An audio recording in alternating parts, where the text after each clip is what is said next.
दोस्तों अगर आपको मैं बोलूं कि रोमन रेंस सेथ रोलेंस को कभी मुकम्मल तरीके से हरा नहीं पाए, क्या आपको ये बात अच्छी लगेगी या नहीं? बात सच है, क्योंकि रोमन रेंस ने कभी सेथ रोलेंस को पूरी तरह से नहीं हराया। इसका रीज़न है, इसी वीडियो में मिलेगा कि रोमन रेंस ने सेथ रोलेंस को पूरी तरह से क्यों नहीं हराया, इसकी क्या वजह है, इसकी क्या रीज़न है कि रोमन रेंस ने पूरी तरह से क्यों नहीं हराया है। ऐसे बात करें तो रोमन रेंस ने बड़े बड़े सुपरस्टार को भी हराया, बड़े बड़े, जैसे कि रोमन रेंस ने अंडरटेकर को हराया, जॉन सीना को हराया, डीमन केन को हराया, ट्रिपल एच को हराया,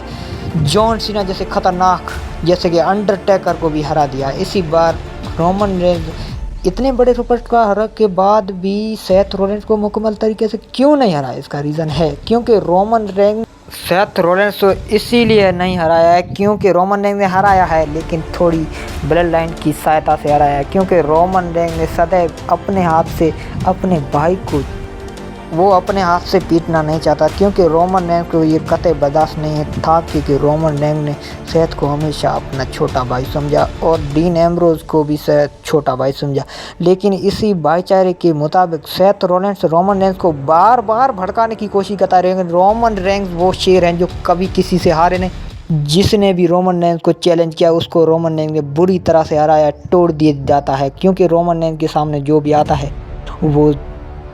चंद घंटों में रोमन रेंस के सामने अपने सारे टाइटल हार के रोमन रेंस से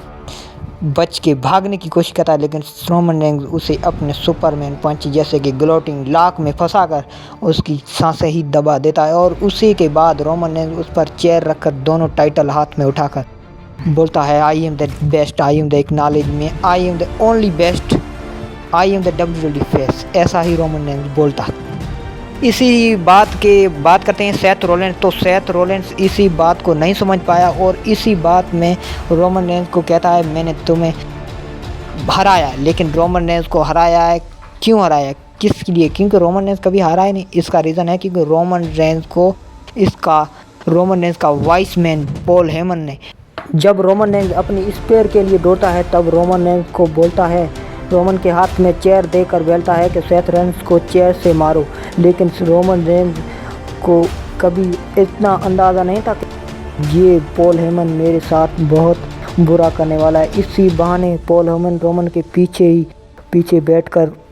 लो ब्लो मार देता है। इसी वजह से रोमन रेंस को सेथ रोलेंस स्पिन कर जाता है और जीत जाता है। ये ही रीज़न है सेथ रोलेंस रोमन रेंस को बोलता है, मैंने तुम्हें हराया, मैंने तुम्हें 3 बार हराया, लेकिन ऐसा कुछ भी नहीं है क्योंकि ट्राइबल चीफ है वो, उसे कोई भी हरा नहीं। लेकिन जो रोमन रेंस को अपने ही धोखा देते हैं तब रोमन रेंस बहुत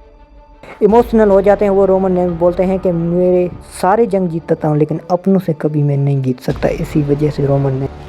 से रोमन रेंस हार गया सेथ रोलेंस से, लेकिन वो टाइम गया क्योंकि अब रोमन रेंस के पास फिर से ब्लड लाइन आ चुकी है और रोमन रेंस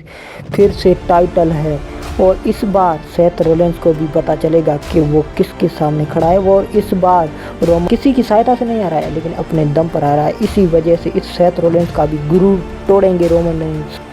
2026 में, और रोमन रेंस सेथ रोलेंस को हरा के बाद रोमन रेंस भी 2026 में यही बातें चली है कि रोमन रेंस अब ये WWE को छोड़ के चले जाएंगे, क्योंकि रोमन रेंस बड़े बड़े मैचें किए, लेकिन आपको ये बर्दाश्त होगा कि रोमन रेंस WWE छोड़ के चले जाएंगे? आप भी WWE देखते हैं और रोमन रेंस के सच्चे वाले फ़ैन हैं तो रोमन रेंस के लिए लाइक और सब्सक्राइब बनता है, क्योंकि ये लाइक और सब्सक्राइब सिर्फ रोमन फैन समझ सकता है और वो ही कर सकता है। वो रोमन रेंस अपनी पवित्र ऊला फाला माड़ा वो भी WWE के रिंग में बीच में छोड़कर चले जाएंगे और सब कुछ अपना टाइटल सब कुछ छोड़ के रिंग से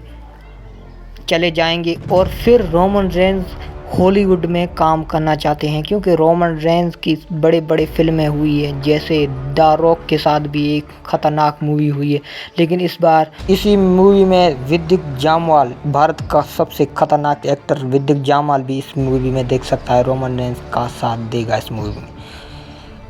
और इसी चैनल में आपको रोमन रेंस की हर अपडेट मिलती रहेंगी। तब तक के लिए अपना ख्याल रखें।